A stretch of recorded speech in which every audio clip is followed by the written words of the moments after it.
మీ state హయాంలో ఉన్నప్పుడు వివేకానంద రెడ్డి హత్య కేసులో సునీత రెడ్డి వాళ్ళ హస్బెండ్ ఇన్వాల్వ్ చేశారు. Wasn't that? ఇక్కడ పొలిటికల్ వెండెట్ అన్నారు, కానీ జనాలందరి దృష్టిలో అదొక financial vendetta and covering up murder అని అన్నారు కాదా?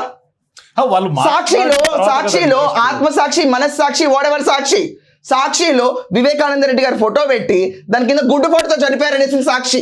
ఫ్యాక్ట్స్ కూడా తెలియదు. సాక్షికి సొంత చిన్న చచ్చిపోతే what is that? What vendetta is that? What name? ఏ పేరు ఇవ్వాలి దానికి? తెలుసా నీకు? పోనీ నో. ఇప్పుడు వీళ్ళు మాట్లాడిన తర్వాత అరెస్ట్ చేశారు, కానీ ముందుగానే రెడ్ బుక్ రాజ్యాంగం అంటారు, రెడ్ బుక్ రాసుకొని అరెస్ట్ చేయలేదు. సింపుల్ లాజిక్ వస్తున్నారండి ఇక్కడ. It's a pure vendetta. He merely moderated a debate and how unfair and irrelevant it is to hold him responsible for that.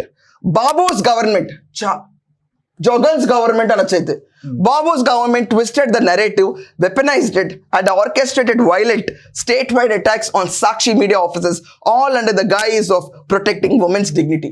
It is not under the guise of protecting women's dignity. Not at all. ఇంత వైజ్గా మీరే ఉండుంటే, ఇంత సంస్కారవంతంగా ఈ రోజు రాసినంతగా బాగుంటే కనుక, బోరగడ్డ అనిల్ మాట్లాడుతున్నప్పుడు ఎక్కడున్నావు జగన్? పబ్లిక్ గా కాలు మీద కాలేసి కూర్చొని ఇంటర్వ్యూలు వచ్చి రాని టైం చిటికలు వేసుకుంటూ చెప్పాడు. హ్యాంగర్ వేసుకున్న పవన్ కళ్యాణ్ వైఫ్ ని, పిల్లల్ని ఎలా తీసుకొచ్చి నా దగ్గర ఉంచడం అనే వర్డ్ అన్నాడు. నేను being lady, I'm being really insulted to say this on camera అన్నాడా లేదా? పోసాని తక్కువ మాట్లాడాడు. పోసాని ప్రెస్ క్లబ్ ముందు కూర్చొని ధైర్యంగా అంటే FDCG ఫెలిసిటేట్ చేసావు నువ్వు. Felicitation with power and position.